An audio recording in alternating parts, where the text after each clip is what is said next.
É de você, é de você. Eu gosto, eu gosto, eu gosto, eu gosto, eu gosto. É de vocês, é de vocês. Bom, é claro que eu não ia perder a oportunidade de abrir esse programa de hoje com essa pequena cantoriazinha à la Luffy que você já conhece.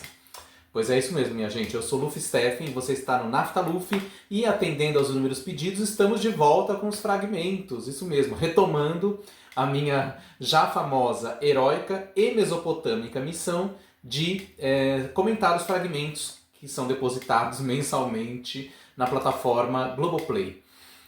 Como todos sabemos, essa prática começou em janeiro do ano passado, então há pouco mais de um ano, sendo que em janeiro foram 4 novelas de uma vez que surgiram nos fragmentos, né?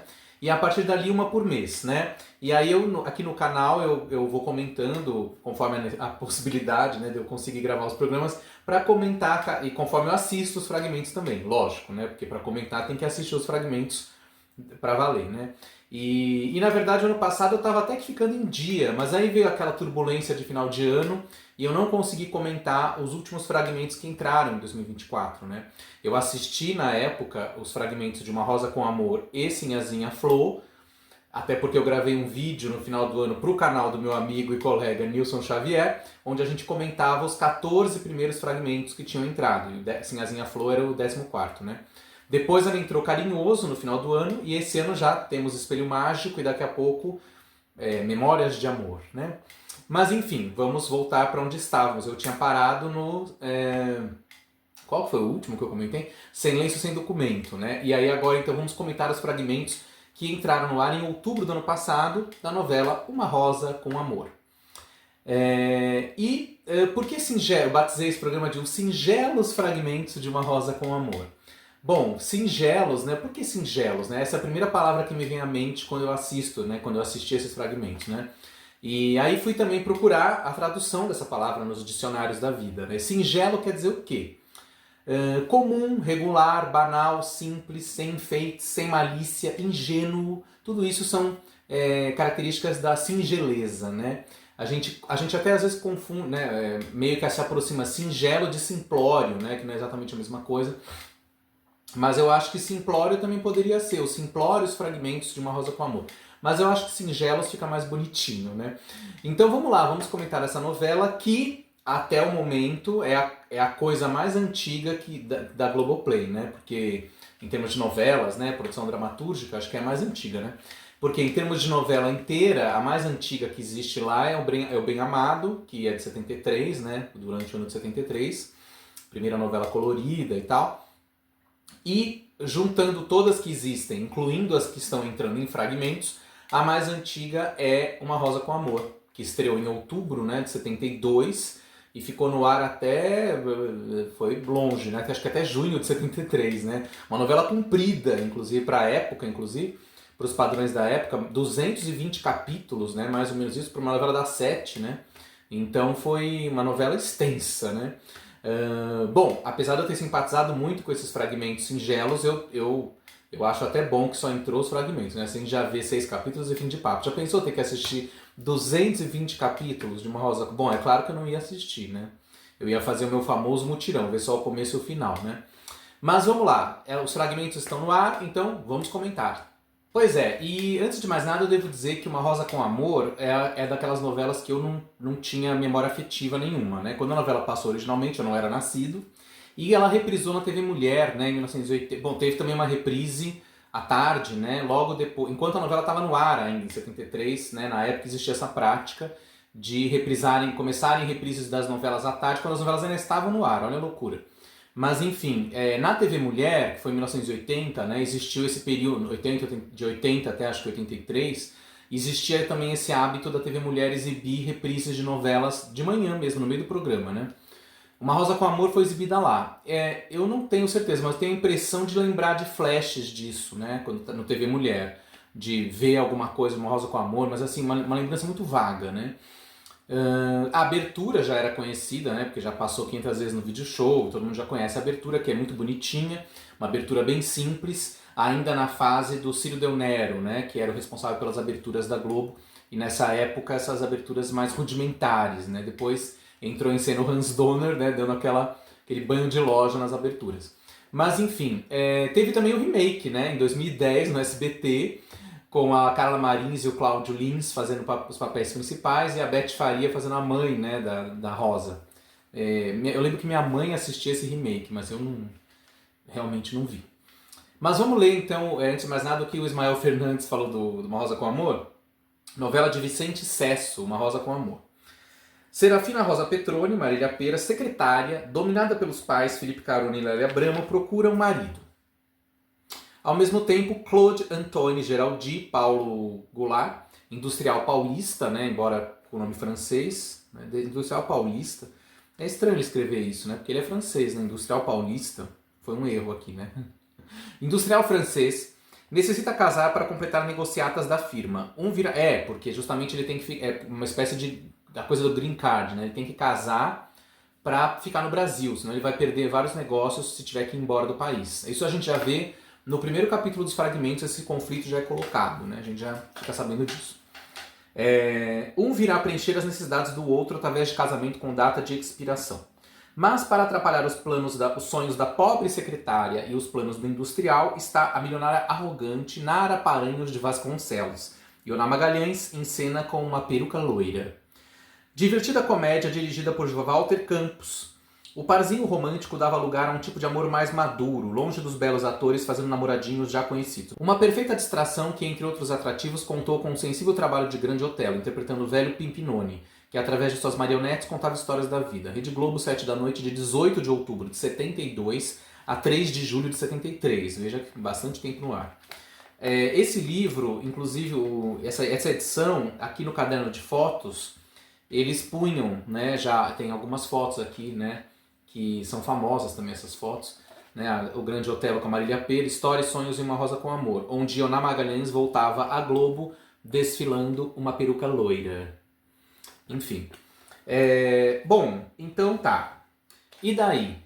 Daí que é muito engraçado como esse autor, o Vicente Sesso, que tá vivo, pasmem, né? Eu fui pesquisar e descobri que ele tá vivo, com 90 e tantos anos, né? Mas está aposentado. E, digamos que ele inventou um tipo de novela que é um tipo de novela leve, pro horário das 7 da noite, né? Meio romântica, com toques engraçados, mas não é propriamente uma comédia, né?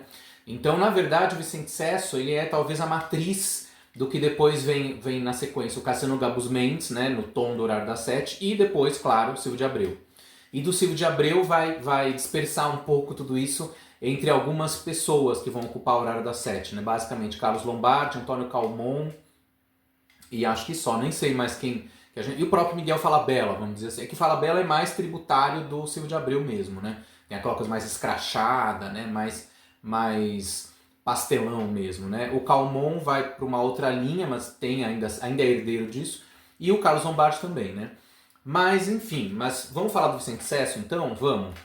Então vamos lá, no próprio livro do Ismael tem uma resenha bem legal do Vicente Sesso, né? Tem esse pedaço que ele coloca pequenas resenhas, mini biografias dos autores, dos principais autores de novela que estão no livro, né? Vicente Sesso, paulistano, 1933. Aqui, claro que ele não tinha morrido, porque o livro é de 87, mas mesmo agora ele não morreu, tá vivo com 91 anos, né? Até a segunda ordem. Com apenas 20, olha o que ele escreve sobre Vicente Sesso. Com apenas 20 anos já escrevia, produzia e atuava como ator na televisão. Trabalhou na TV Tupi, TV Paulista, TV Record e TV Excelsior. É dessa época o seu trabalho geral no seriado infanto-juvenil As Aventuras de Marco Polo, que, depois eu falo disso. Anos depois realizaria O Guarani, adaptando José de Alencar com eficiência. Idealizou e cuidou do programa Jardim Encantado e do seriado As Aventuras de Eduardinho. Em 69, Sesso escreve sua primeira telenovela, Sangue do Meu Sangue, um sucesso. Vicente Sesso, um sucesso, olha o trocadilho infame. Um sucesso. Na Globo estreia com Pigmalião 70, criando um modelo de novela veiculada às 19, que até hoje mantém muitas dessas características. Histórias descontraídas, jovens, bem-humoradas e sem polêmicas. Essa parte do sem polêmicas já não é tão mais assim, né? As novelas da Sete passaram a incluir muitas polêmicas nos últimos 20, 30 anos. Escreveu, na verdade, de novela, escreveu pouca novela, né? Segundo aqui o Ismael Fernandes. Escreveu Sangue do Meu Sangue, em 69, 70. Pigmalião 70, em 70. Minha Doce Namorada, 71, 72. Uma Rosa com Amor, 72, 73. Quer dizer, 3 novelas de sucesso no horário das 7 da noite, naquele comecinho da década de 70, né? Aí ele vai para Tupi, onde ele escreve Divinas e Maravilhosas, 73 e 74, que é uma novela muito interessante, que existem cacos dela aí nas redes da vida, né? Eu já assisti esses cacos, inclusive.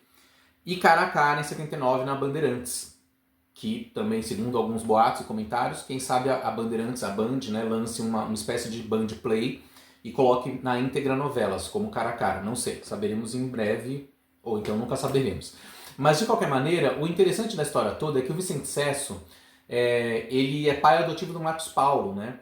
O próprio Marcos Paulo, que, na verdade, a diferença de idade entre os dois era de 18 anos, né? Então, o Vicente Sesso foi um pai jovem, né, digamos assim.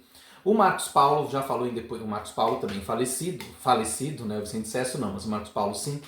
Marcos Paulo nasceu em 51, morreu em 2012 aos 61 anos. No Memória Globo, né, naquele arquivo da Globo, o próprio Marcos Paulo comenta que ele não teve pais, foi criado por uma avó e ainda na infância encontrou um pai adotivo. Ele diz, tive a sorte de encontrar um pai adotivo que foi o Vicente Sesso. E ainda criança, o Vicente Sesso já colocava o Marcos Paulo para atuar em produções teatrais do próprio Vicente. E depois, nessas coisas de televisão que ele fez, acho que As Aventuras de Eduardinho, o Marcos Paulo já estava também. Quer dizer, o Marcos Paulo foi um ator mirim, infanto-juvenil, e cresceu atuando, né, sob a proteção do Vicente Sesso, e finalmente virou o galã jovem que todos conhecemos a partir então desse momento, né, O Primeiro Amor, ele já tá, bom, O Primeiro Amor do Walter Negrão, né, mas ele já está no elenco, e no Uma Rosa com Amor a gente vê o Marcos Paulo ali com destaque, né, fazendo o jovem galã, que tem um romance com a personagem da Antônia Carreiro. Aliás, é um casal pioneiro ali, né, porque acho que até então não tinha muito essa coisa de mulher mais velha namorando garotão, né? Isso é uma coisa que começa, acho que ali, né? E aí passa a ser uma tônica em muitas novelas e depois até hoje, né? Enfim, Vicente Sesso está aí, né? Mas é curioso que um autor que no fundo escreveu poucas novelas, né? Foi tão marcante, tão importante para o gênero, né? Enfim, é isso. Aliás, pausa para aplaudir o charme e a beleza de Marcos Paulo, que realmente está um pão, né, como se diria, um pitel, né, ali no Uma Rosa com Amor, com aqueles cabelos cacheados, né, uma coisa meio rebelde. Sou rebelde.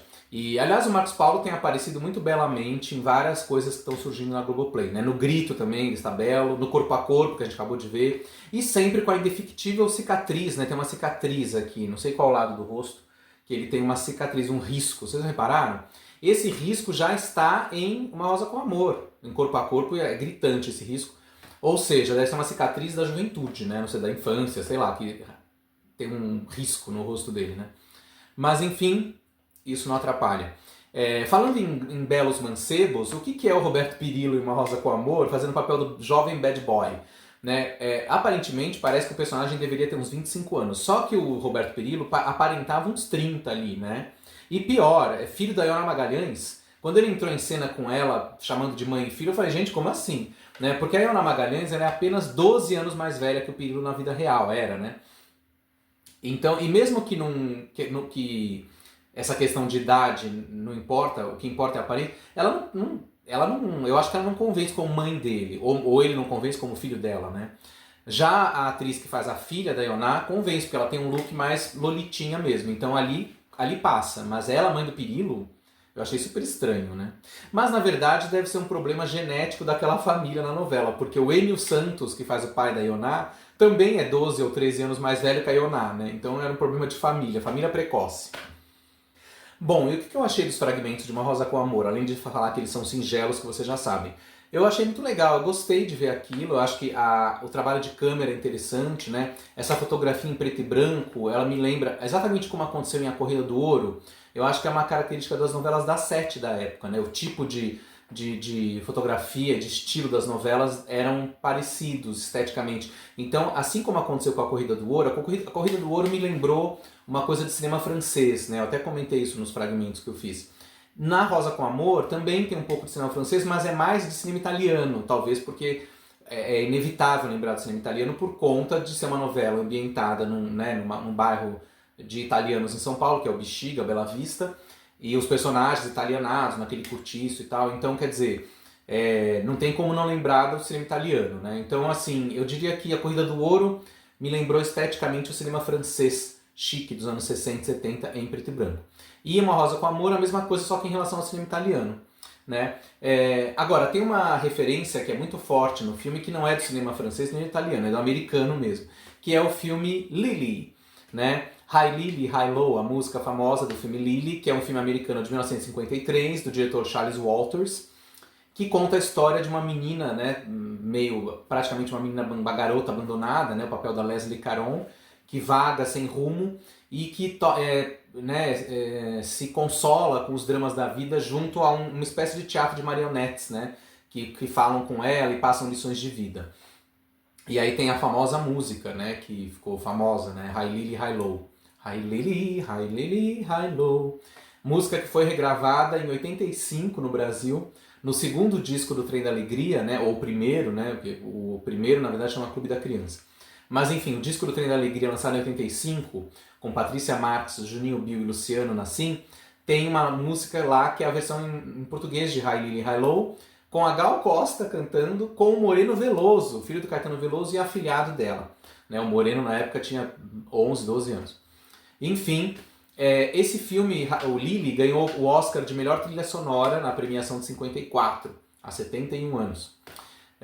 Enfim, mas falando em música, uma coisa muito legal de Uma Rosa com Amor, que a gente já sabe, já era previsto, né?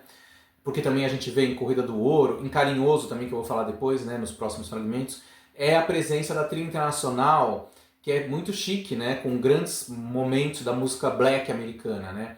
Por quê? Porque a gravadora, existe uma gravadora, esqueci o nome da gravadora, eu vou falar daqui a pouco, eu vou olhar no livro Teletema. Eles explicam ali no Teletema que a Globo, a Som Livre fez uma espécie de acordo com a gravadora que no Brasil representava a Motown, a famosa gravadora de Detroit nos Estados Unidos, que era a gravadora dos grandes artistas negros americanos, né? Diana Ross, Supremes, Michael Jackson, Stevie Wonder, Gladys Knight and the Pipes, todo esse povo, né? É por isso que na primeira metade dos anos 70, a gente vê muito nas trilhas internacionais de novelas da Globo, na mesma trilha, vários sucessos da música negra da Motown, né? Muito legal. Em Uma Rosa com Amor a gente vê isso também, com destaque para a música Ben, que é o tema romântico da Serafina e do Claude, e que é famosa também por não ter nada a ver com a história, né? Já que Ben conta a história de um ratinho, né? A história de um rato, o bicho mesmo, né? Para quem não sabe, essa música fez parte da trilha sonora do filme Ben, O Rato Assassino, de 1972. Então vamos falar um pouco desse filme, desses filmes aí dessa época e dessas trilhas. Pois é, o filme Ben, nos Estados Unidos, só Ben, 1972, dirigido por um tal Phil Carlson, no Brasil recebeu o título de Ben, O Rato Assassino. Esse filme, gente, bom, vocês devem saber, os mais velhos vão lembrar. Nos anos 80 e até começo dos 90 era comum esse filme ser reprisado no SBT, de madrugada. Né? Eu, por exemplo, às vezes ficava apavorado. Né? Eu fui rever o filme depois, já adulto, e não é propriamente um filme de terror, né? Mas dá uma certa aflição, aqueles ratos todos, porque o Ben é um rato que lidera uma gangue de ratos, né? Que toma conta de Nova York, lá. Então quem tem a fobia de ratos não veja esse filme. Mas o filme... a música Ben, ela é cantada pelo Michael Jackson na abertura e nos créditos finais do filme, né? Um dos grandes sucessos do Michael Jackson, né? Na voz do Michael, já no início da carreira solo. Ele ainda estava no Jackson 5, né? A banda dos irmãos, mas ele já tinha também uma carreira solo, né? Que ele manteve as duas coisas até 77, por aí, né? Depois ele ficou só solo. 78, né, eu acho. O primeiro disco solo dele, já não fazendo parte de Jackson 5, é de 79, né, o Off the Wall.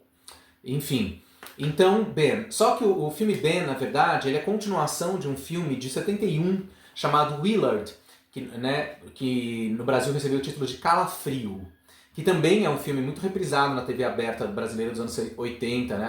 Eu lembro que Calafrio passava muito na Record, né? E o Ben no SBT.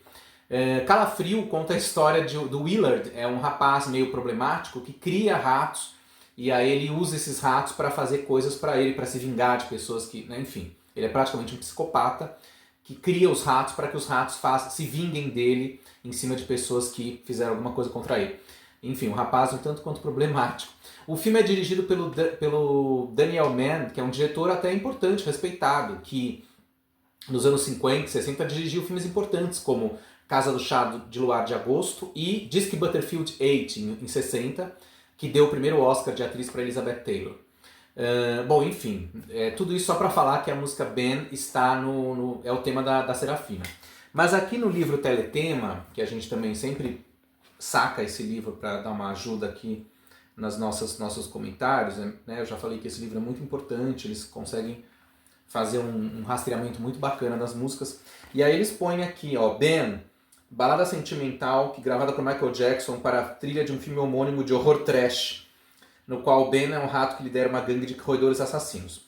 Aqui a música virou o tema romântico de Claude e Serafina, apesar da letra na qual o cantor declara sua eterna amizade ao ambíguo ratinho. Jackson também está presente com Love Song, gravação incluída na trilha de U Boff, e aqui erroneamente creditada a ele, já que na verdade pertence ao repertório do Jackson 5. O Stevie Wonder aparece 2 vezes na trilha, com You Are the Sunshine of My Life, que é o tema da Roberta, né, a personagem da Tônia Carreiro, que é uma atriz glamurosa. E também Superwoman, que é o tema da Nara, né, da Iona Magalhães, mulher rica e ardilosa, blá, blá, blá, blá, blá. Ah, sim, eu falei da música negra americana, então eu gostaria de falar também da questão negra na própria novela, né? Me chamou muita atenção a personagem Alabá, interpretada por Jacira Silva, que é uma espécie de... Eu não entendi muito bem, mas eu acho que ela é uma dama de companhia da Roberta, né, da personagem da Tônia Carreiro. Não é propriamente uma empregada, né? Acho que ela funciona mais como uma assistente, ou é apenas uma amiga. Não deu para entender nos fragmentos. Eu entendi que ela é uma assistente, uma secretária, uma assessora da Roberta, né, da personagem da Tônia Carreiro, que é uma atriz famosa, tanto que faz filmes até fora do Brasil, né? E a Alabá é uma personagem muito legal, porque ela é toda bonitona, charmosa, né, com um look interessante, bem exótica, né? Então, assim, alguém poderia acusar, né, falar, tá vendo, a representação negra, quando o personagem negro não era empregado, escravo, bandido, não sei o quê, era uma representação exótica, né, a mulher negra exótica. Bem, essa questão é bem polêmica e complexa, né? E às vezes é difícil até debater. Mas eu gostei da personagem, achei uma interpretação bem interessante, uma representação bem digna dessa personagem, da Alabá, que era uma amiga ou assessora, ou as duas coisas, da personagem da Tônia, e que no final, como a gente vê no último capítulo, ela tem uma função específica, né? Que é, ela cria uma armação lá para o Marcos Paulo poder entrar no avião e se declarar para a Roberta, né? Enfim, gostei muito, a Jacira Silva tá ótima. Ainda sobre essa questão polêmica, né, do estereótipo do racismo, da questão negra, vale dizer que a personagem da Tônia chama a Alabá às vezes de africana, né? Ela fala essa africana, né, num tom jocoso, né, de brincadeira, mas claro, para algumas pessoas isso pode soar hoje ofensivo, né, chamar uma personagem negra de africana. Mas ela fala, né, num tom de brincadeira, como uma, né, ela é próxima da personagem e se dá a liberdade de fazer essa brincadeira. Mas, enfim, questões polêmicas, né? Acho que é por essas e outras que eles põem aqueles avisos, né? Atenção, porque essa obra pode trazer coisa, né? Enfim. Vale dizer que na mesma novela a gente tem a Cléa Simões fazendo o papel da empregada da família Vasconcelos, além da família da Iona Magalhães, e o Grande Otelo, né, roubando todas as cenas, como o velho Pimpinônio marioneteiro ou titereiro, né?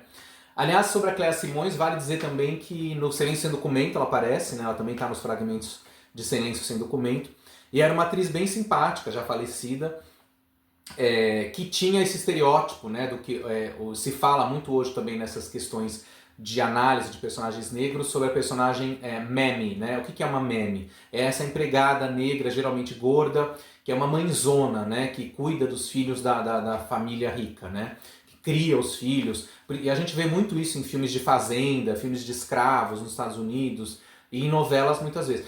A matriz principal que a gente sabe desse tipo de personagem é a empregada do E o Vento Levou, né? Aquela empregada lá da Dona Scarlett. E depois a gente, que até a atriz, né, ganhou o Oscar de melhor atriz coadjuvante com esse filme, O Vento Levou. E nas novelas isso acabou aparecendo também, né? A Cléa Simões, por ser também corpulenta, ela sempre fez o papel dessas empregadas também engraçadas, né? E tal, e Uma Rosa com Amor é mais ou menos assim. Tem um filme que é Essa Gostosa Brincadeira 2, de 1974, onde a Cléa Simões faz uma personagem bem semelhante também. Uma empregada bonachona lá na casa dos ricos, né, da família.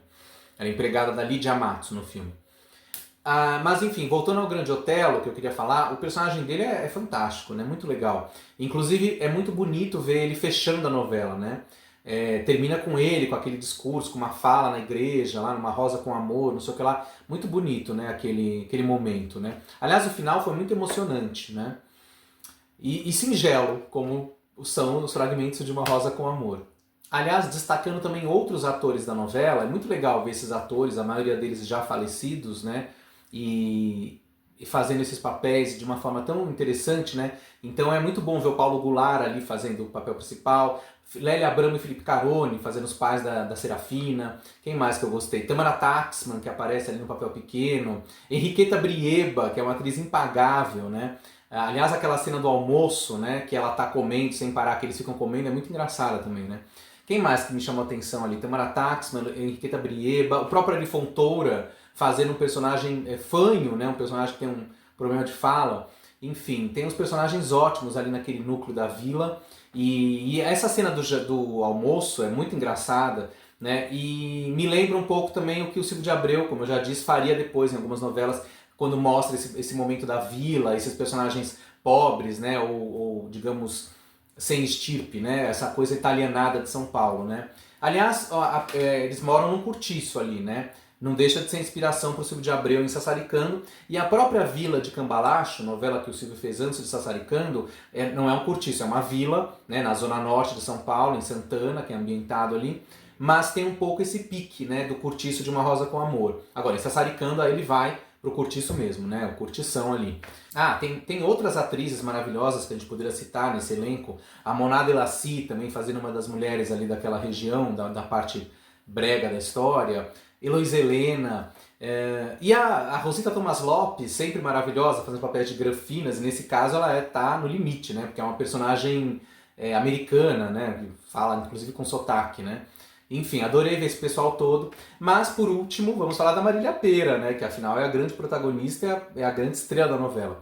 Bom, a Marília Pêra dispensa comentários, claro, uma atriz maravilhosa, né, uma grande estrela da nossa arte, né, uma atriz completa de teatro, cinema e televisão, cantava, dançava, fazia tudo, né? Enfim, Marília Pêra realmente foi uma grande estrela, né? Das saudades da Marília. Fez tanta coisa legal, né? Uma pena que ela já partiu. Mas, felizmente, deixou tantas coisas boas, né? Então, como é bom poder ver a Marília agora fazendo essas coisas, né? Poder ver coisas que a gente não conhecia, né? Porque são coisas muito antigas. Então, ela tá muito bem fazendo Uma Rosa com Amor, como não poderia deixar de ser, né? Nessa personagem. Aliás, não só a personagem, como toda a estrutura da novela lembra muito Betty a Feia, né? Que é uma novela famosa, né? Que gerou 1000 remakes mundo afora, né? Originalmente, eu nem sei do país de origem da Betty a Feia, acho que é Venezuela, não lembro agora, gente, me perdoe. Mas é uma novela latina que, como todo mundo sabe, virou um grande sucesso. Então, Uma Rosa com Amor é meio parecido com a Betty a Feia, né? Engraçado, acho que a Betty a Feia deve ter dado uma chupada aí na história da Uma Rosa com Amor. Mas a Marília Pêra tá ótima fazendo a Serafina, e acho principalmente aquela última cena, quando ela tá no escritório e começam a chegar as flores, né? Chega um cara, Serafina Rosa, ela, sou eu. Aí chega mais um, Serafina, ela, sou eu. Aí ela começa a receber um monte, né? Ela, gente, o que tá acontecendo? Sou eu, sou eu. Aí chega alguém, ela, também sou eu, né? E vai ficando soterrada atrás daquelas plantas. Aquilo é muito engraçado, né? Enfim, muito legal aquela cena dela, e depois corta, já é o casamento, né? Dos dois, né? E aí vai para esse final bonito, que é emocionante, que é um final bem singelo, com o grande Otelo no banco da igreja falando para a câmera, e depois corta para uma valsa, né, da Marília com o Paulo Goulart, num fundo psicodélico, né, uma espécie de montagem também bem típica da época, né? Aquele fundo meio psicodélico, meio vazado, uma coisa meio borbulhante, e eles dançando em cima, né?